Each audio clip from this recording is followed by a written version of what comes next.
이야기가 있는 클래식 음악 세계로 안내합니다. 정태양의 클래식이 빛나는 순간. 들을수록 좋아지는 클래식 음악, 재미있게 듣고 더 친해질 수 있습니다. 오늘도 클래식 음악 세계로 우리를 안내해줄 피아니스트 정태양. 안녕하십니까 선생님. 네, 여러분 안녕하세요. 피아니스트 정태양입니다. 한 주 동안 어떻게 지냈습니까? 그냥 똑같이요. 이번 주는 정말 똑같이 지낸 것 같아요. 아니 매주 이렇게 똑같이 지냅니까? 가을이 되면 왜 그런지 잘 모르겠어요. 가을에 공연이 많아서 그런 것 같아요. 오늘 어떻게 출근길 어땠어요? 휴일이라 좀 차량이 없었죠? EBS에 왔는데 네. 주차장에 차가 없길래 오늘 무슨 날인가 하고 달력으로 봤더니 임시 공휴일. 공휴일이더라고요. 그렇습니다. 네, 좀 당황했었어요. 오늘 공휴일인데 어떻게 방송 끝나고 쉬십니까? 아니요, 출근해야죠. 아하, 국내 오페라단. 네네네. 저는 휴강입니다. 저는 휴강입니다. 오늘. 안 그래도 들어오자마자 제가 네. 정경 교수님한테 여쭤봤어요. 오늘 가세요? 아니 임시 공휴일날 왜 수업을 합니까? 저희는 해야 합니다. 아. 작품이 공연이 얼마 남지 않았어요. 네, 네. 알겠습니다. 안타깝습니다. 마음껏 오늘 하루 종일 놀리도록 하겠습니다. 자, 오늘 소개해 주실 곡은 어떤 곡인가요? 그리그라는 작곡가인데요. 네. 콘서트 서곡 제목은 바로 가을에입니다. 작품 번호 11이고요. 그 사계절 중에 가을을 좀 좋아하는 편입니까? 그런 개념이 저는 사실 별로 없습니까? 없었어요. 뭐 봄이 좋다, 가을이 좋다 이런 게 잘 없었는데 이번 가을에는 여름이 길어서 그런지 가을이 좋은 것 같아요. 아, 그렇습니까? 네. 그 점차 우리나라 계절이 네, 여름도 길어지고 맞아요. 겨울도 길어져서 네. 봄과 가을이 아주 짧아지고 있습니다. 짧아지는. 너무 아쉬운 거죠. 그 짧아지는 가을에 가을이라는 곡을 가져오셨네요. 맞아요. 꼭 가을이라서 이 곡을 가지고 온 건 아니고요. 네. 우리 클래식에서 그리그의 곡을 제가 한 번도 소개한 적이 없어서요. 또 그리그라는 작곡가와 가까워질 생각입니다. 그렇군요. 그리그는 노르웨이를 대표하는 작곡가 아닙니까? 네, 바로 노르웨이의 국민 작곡가라고도 할 수 있을 것 같아요. 노르웨이를 대표하는 낭만주의 시대의 작곡가면서 피아니스트인데요. 노르웨이의 민속 음악을 세계적으로 알리는데 큰 역할을 했습니다. 네. 그리그의 어린 시절 어땠습니까? 네, 그리그는 1843년에 노르웨이의 베르겐에서 태어났습니다. 그의 어머니가 그의 첫 번째 피아노 교사였고요. 이런 음악가들 보면 정말 대단한 것 같아요. 부모님께 레슨을 받는다는 생각을 하면. 그래서 어린 시절부터 피아노를 배웠고 15살이던 1858년에 유명한 바이올리니스트 올레 부를 만나서 그의 재능을 인정받고 부모님의 동의하에 라이프치히 음악원에 입학하게 됩니다. 라이프치 음악원. 그때 당시 입학이 쉬운 학교가 아닐 텐데. 라이프치히 음악원이 맨델스존이 교장을 지낸 적이 와우. 있는 굉장히 역사적인 학교인데요. 네. 그리고 노르웨이에서 독일까지 유학을 간 거잖아요. 1858년부터 1862년까지 라이프치히 음악원에서 피아노와 작곡을 공부했고요.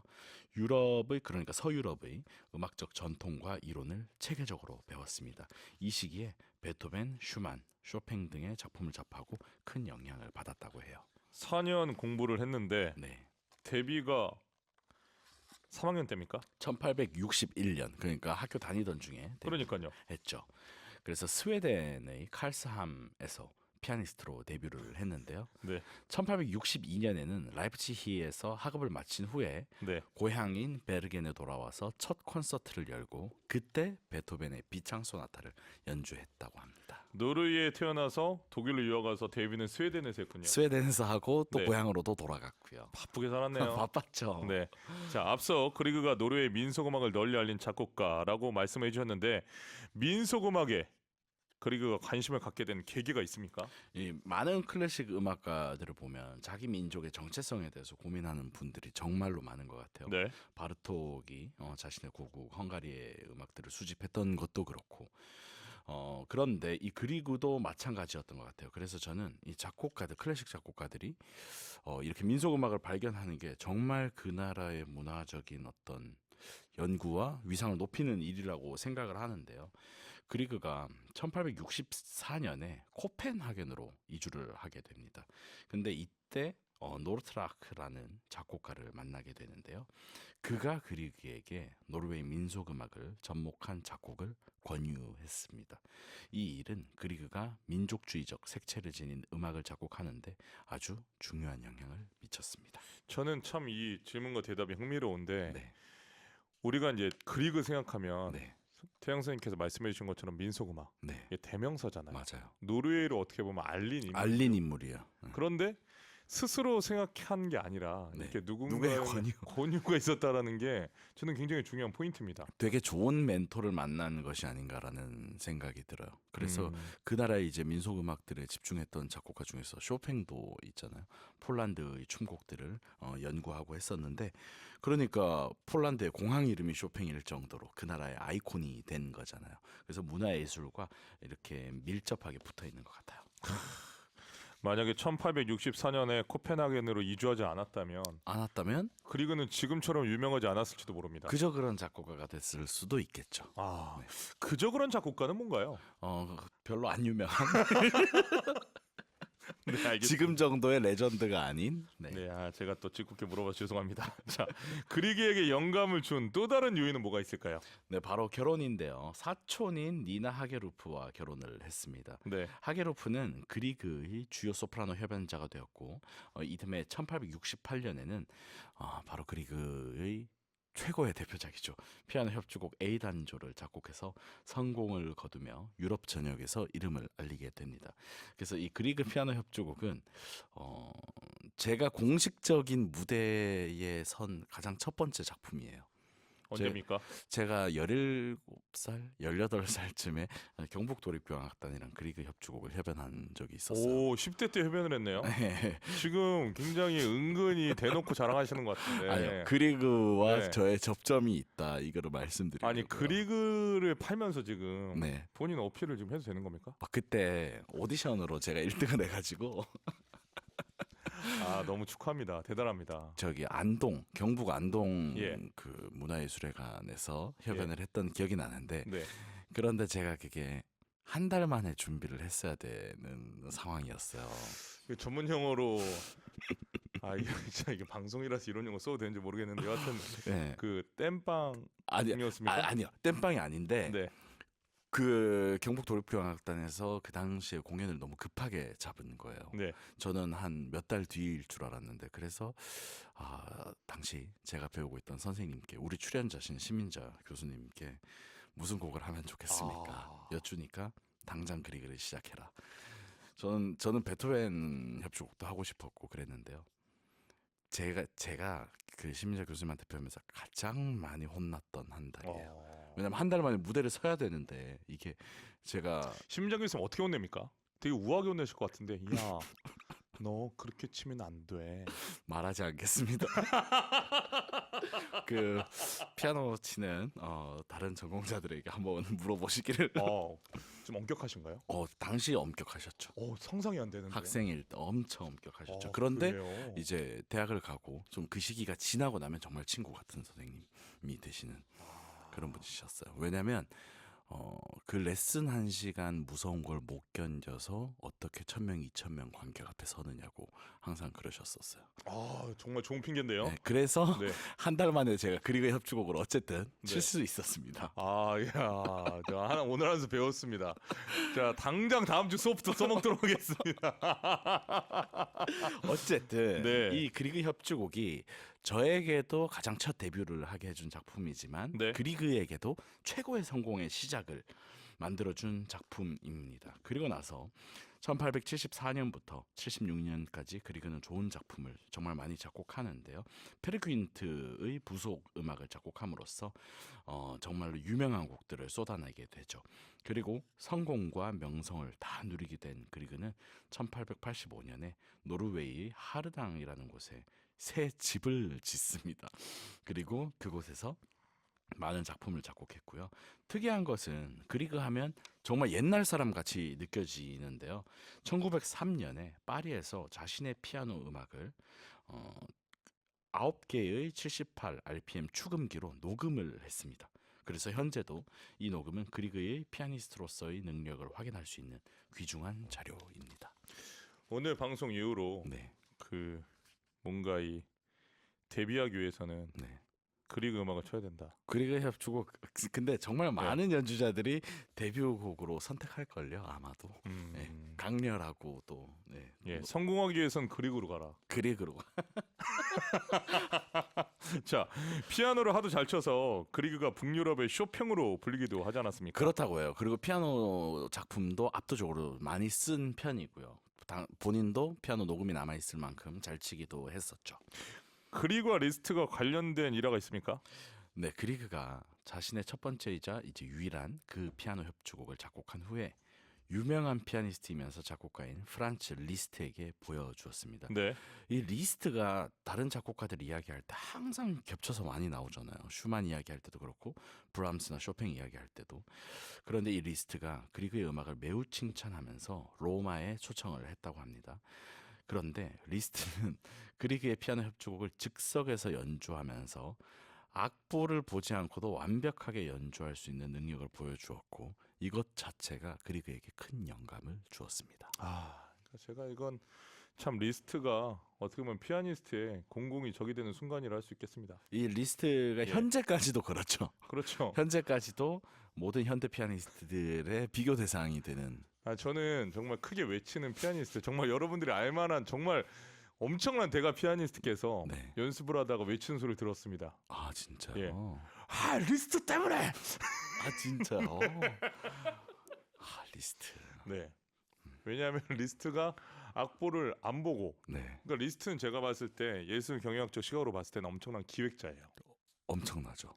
왜냐하면 관객들이 피아니스트의 뒷모습만 보고 연주를 그때 당시에 그렇죠. 관객을 등지고 피아노를 시각적으로 쳤죠. 네. 그러다가 옆모습을 본다라는 것은 그렇죠. 완전히 다른 거예요. 그런 거. 그러니까 정면을 보는 것보다 옆모습을 보는 게 더 신비로워요. 완전한 얼굴이 보이지도 않으면서 대부분 잘생겨 보일 수 있고 그렇죠. 그리고 이 피아노 치는 손을 정면으로 오히려 보면 안 보입니다. 그렇죠. 옆면으로 봤을 때. 그렇죠. 그래서 이 리스트가 자신의 그 능력만큼이나 좀 이렇게 참견도 많이 했었던 것 같아요. 그래서 그리그에게도 그런 영감을 준 것 같죠. 네, 제가 리스트 얘기가 길어질 것 같으니까 바로 태양쌤이 그리고로 바로 끊는 모습, 감명받았습니다. 잘 알겠습니다. 자, 오늘의 주제 그리그 말년은 어떻습니까? 네, 건강이 악화되었음에도 불구하고 유럽 전역에서 연주 활동을 계속했습니다. 그러다가 1907년 9월 4일 고향인 벨기엔에서 심장병으로 세상을 떠났습니다. 그의 장례식에는 수많은 사람들이 참석하여서 그리그를 추모했는데요. 노르웨이의 민족적 정체성을 음악에 담아내어 노르웨이뿐만 아니라 전 세계에 큰 영향을 끼쳤습니다. 그의 음악은 서정적이고 풍부한 선율로 가득하고요. 노르웨이의 자연과 민속적 요소를 반영하여 오늘날까지도 많은 사랑을 받고 있습니다. 오늘 주제 음악은 그리그의 콘서트 서곡 가을에인데요.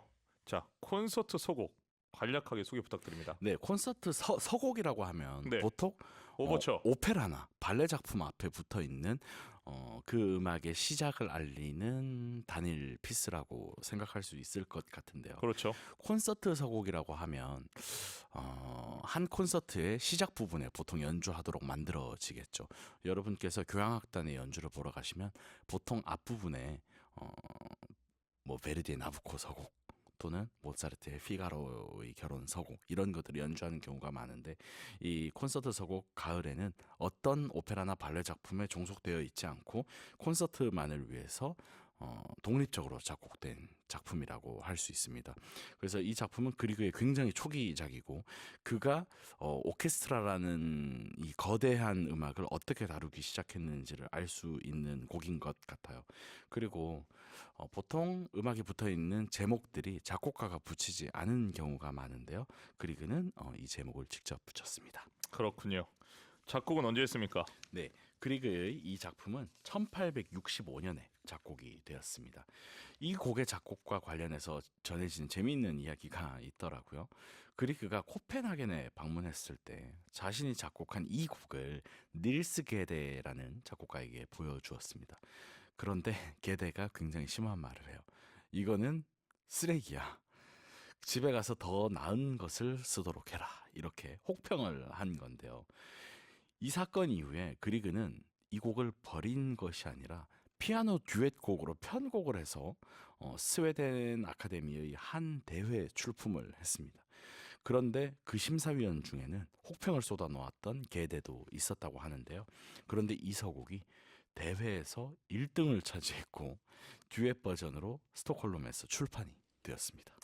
이 차이콥스키는 니콜라이 로빈스타인에게 피아노 협주곡 제1번에 대한 아주 악평을 들었죠. 들었고 그리고도 지금 말씀하신 것처럼 닐스 게데에게 악평을 들은 거 아닙니까? 맞습니다. 어떻게 쓰레기라는 표현? 쓰레기라는 표현. 트래쉬.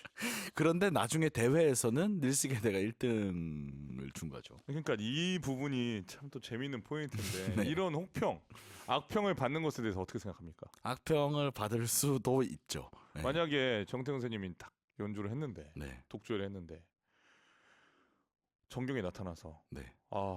연주가 진짜 별로다. 네. 근데 우리는 이미 그러기에는 너무 친해져서 리스크가 없어. 그러니까 누가 얘기하면 좋을까? 그러기에는 너무 지금 그것조차도 재밌어할 것 같아서. 그렇죠? 그러셨어요? 이러면서. 그러셨어요? 왜요? 그러셨어요? 밥 먹으러 갈까요? 왜요? 만약에 그러면 어떻게 할 겁니까? 기분이 어떨 것 같아요? 그게 누구느냐에 따라서 좀 다른 것 같아요. 예를 들어서 정경 교수님이 저한테 어떤 콘서트에 대해서 정말로 혹평을 하셔도 제가 장난스럽게 지나가겠지만 당연히 저 혼자 생각을 할 것 같아요. 그래요? 왜냐하면 가까운 분의 혹평이면 그거는 어. 정말로 귀 기울여서 듣게 되는 것 같아요. 저라는 사람을 잘 알고 연주 스타일을 잘 아시니까. 그런데 어떤 지휘자가 이런 말을 하더라고요. 정말 거장 지휘자께서 본인은 젊을 때나 나이가 들어서나 똑같이 연주를 하고 있는데 젊을 때는 모든 평론가들이 비판하더니 나이가 들고 나니 모두가 칭찬을 한다. 이런 얘기를 하신 적이 있었어요. 그래서 제가 생각하는 그러니까 저 개인적으로는 가까운 분들의 혹평은 귀를 기울이려고 하는 편인 것 같아요. 무슨 말입니까? 그게 도대체. 그래, 얼굴을 그러니까 인상을 예를- 쓰시면서 만약에 말씀하십니까? 모르는 분의 혹평은 굳이 막 열심히 들으려고 하지는 않아요. 왜냐면 그렇게 해가지고는 연주 활동이 과연 가능할까요? 너무 스트레스가 될 것 같은데. 리스크가 있으시구나. 예. 저는 상처를 잘 받는 편이라. 야, 오늘 이런 주제로 대화를 나눠서 네. 제가 좀 더 깊이 들어가겠습니다. 네. 왜냐하면 또 이건 정말 우리들만 나눌 수 있는 대화니까 여러분들이 어떻게 생각할지 모르겠지만 네. 이게 사실입니다. 저는 이제 음악가로서 네. 또 음악가 이전에 사람으로서 정태양을 좋아하잖아요. 네. 그렇기 때문에 음악을 되게 존중합니다. 네. 그런데 정태현 선생님께서 저한테 이런 분의 연주와 함께 하고 싶어요라고 저한테 몇 번 말씀하신 몇 분 있잖아요. 네. 제가 그분에게 네. 정태현 선생님 연주를 이제 보여줬어요. 네. 저한테 근데 그런 얘기 피드백이 들어오는 거예요. 너무 잘 치는데 음. 피아니스트로서는 정말 대단한데 네. 반주자로서 네. 너무 표현이 많은 것 같다. 표현이 많은 것 같다. 이렇게 되면 맞아. 본인의 표현이 더 많으면 그 표현을 감당해내지 못하는 연주자는 아마 이겨내지 못할 것이다. 그래서 밸런스가 그러냐고 얘기를 저한테 하는데 제가 이 얘기를 전달을 안 했잖아요. 네, 그렇죠. 저는 왜냐면 거기에 동의하지 않거든. 음. 그러니까 제가 존경하는 어른이고 존경하는 선생님이고 정태현 선생님도 그분의 반주를 하고 싶다고 얘기해서 제가 물어봤어요. 솔직히 얘기하면 연결해드리고 싶어서. 그런데 그분은 죄송하지만 제가 실명을 얘기할 수는 없지만 네. 60대잖아요.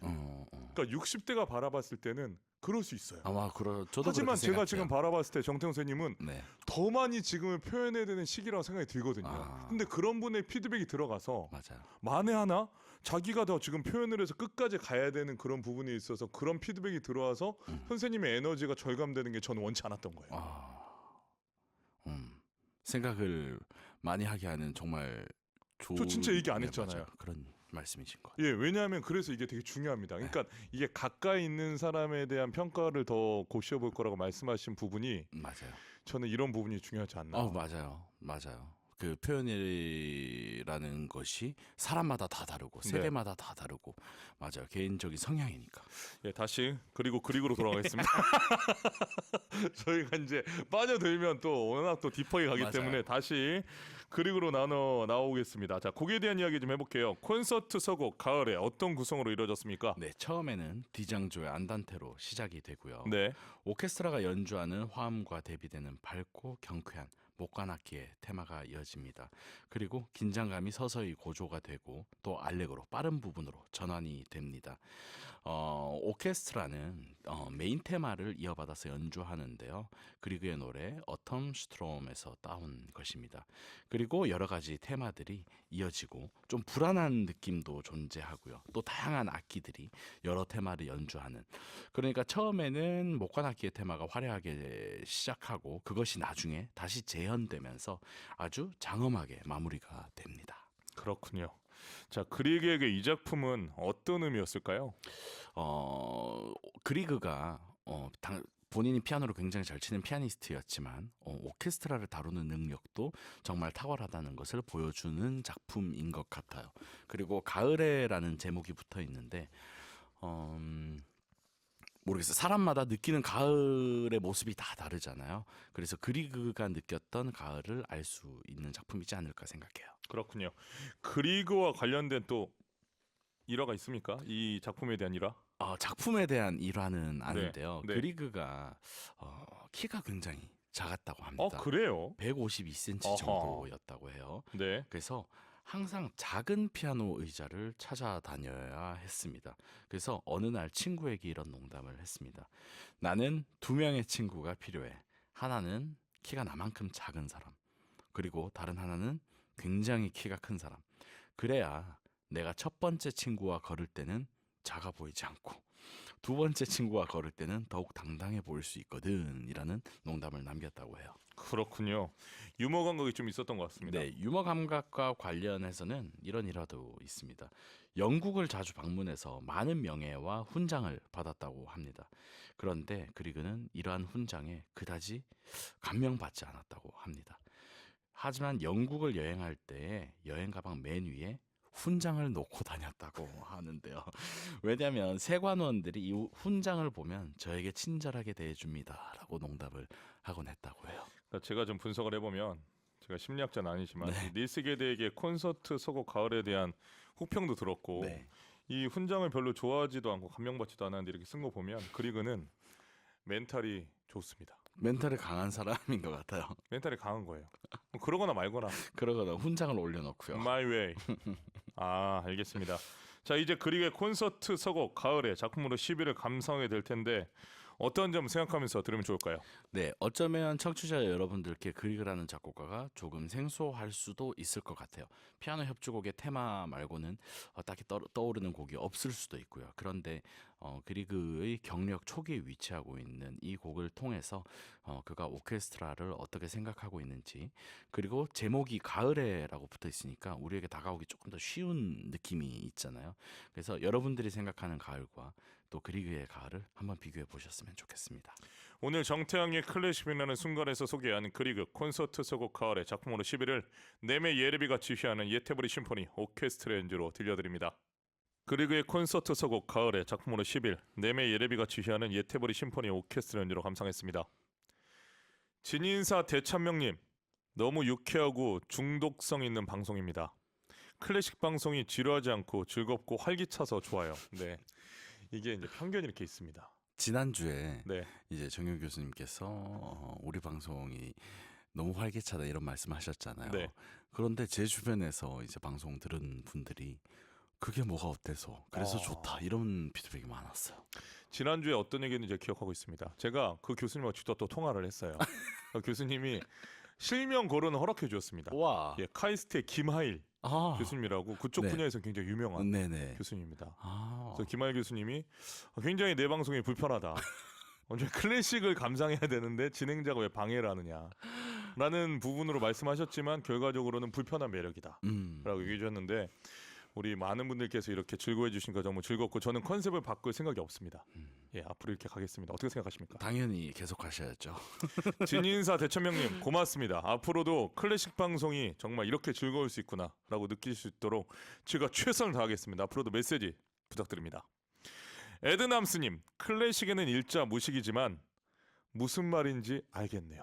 우리 성공한 거 아닙니까? 너무 감사드립니다. 네, 읽어주시죠. 그리고 류범성님, 그리그의 콘서트 서곡 가을에를 들으니 북유럽의 민속 마을을 구경하는 장면이 떠올라 인상 깊네요. 이렇게 상상을 하셨으면 정말 저희도 행복한 것 같습니다. 북유럽의 민속마을 어떨까요? 제가 보기엔 정말 조용할 것 같아요. 시골들 그죠? 예, 예. 정말 조용. 그런데 뭔가 되게 정겨운 이 그림들이 존재하지 않을까 싶어요. 그렇죠. 옛날에는 우리 네. 조선시대 때도 이렇게 굴뚝이 있지 않았습니까? 네. 북유럽에도 옛날에 맞아요. 그때 사진들 보면 그렇죠. 있지 않습니까? 핀란드 사우나 같은 그런 거. 핀란드 사우나. 그렇죠. 류범성님 메시지 고맙습니다. 김인서님 오전 일찍 외출했는데 태양님 시간 안 놓치려고 방방 뛰다 들어왔어요. 집에서 스피커폰 편안히 듣고 싶었답니다. 길에서 이어폰으로 듣는 음악은 집중이 어려워요. 그러니까 제가 방송 10시부터 시작이거든요. 네. 그러니까 10시부터 11시까지 지금 밖에서 운동하시다가 빨리 11시에 들어오시고 11시에 태양선생님 오시는 시간에 감사합니다. 고맙습니다. 김인서님. 김마령님 클래식의 진가를 진정 알아가고자 독일에서 피아노 공부 열심히 하는 아들 생각하며 즐겁게 듣고 있습니다. 늘 좋은 음악 감사합니다. 독일 어디에서 유학 중이실까요? 아드님이 궁금합니다. 아이다님 메시지 읽어주시죠. 네, 정태양 선생님 청계천에서 열린 오페라하우스 시즌 2 첫 방송 잘 봤습니다. 남겨주셨어요. 어떤 노래 또 반주를 해주셨습니까? 로미오와 줄리엣 중에서 두엣도 했었고요. 박해상, 김건우. 네, 라보엠에 나오는 곡들도 했었고, 네, 한국화 곡도 하고 그랬어요. 야외 사느라 두 분이 이렇게 그 마이크를 이렇게 껴서 저는 맞아. 뮤지컬 하시는 줄 알고. 그리고 너무 더워가지고 음. 완전 난리도 아니었어요. 막 그랬습니까? 온몸이 다 젖고 막 얼굴이 다 지워지고. 그러니까 지금 해야 되는데. 그렇죠. 그 촬영 시점에는 조금 더운 면이 있었죠. 8월이었죠. 촬영. 네. 그런데 그때가 비 온 그 직후라서 해가 떨어지니까 조금 낫더라고요. 8월이면 조금 덥지 않고 완전히 더웠을 것 같은데. 9월도 또 남자들은 9월도 너무 자켓을 입어야 되잖아요. 그렇죠. 그랬었어요.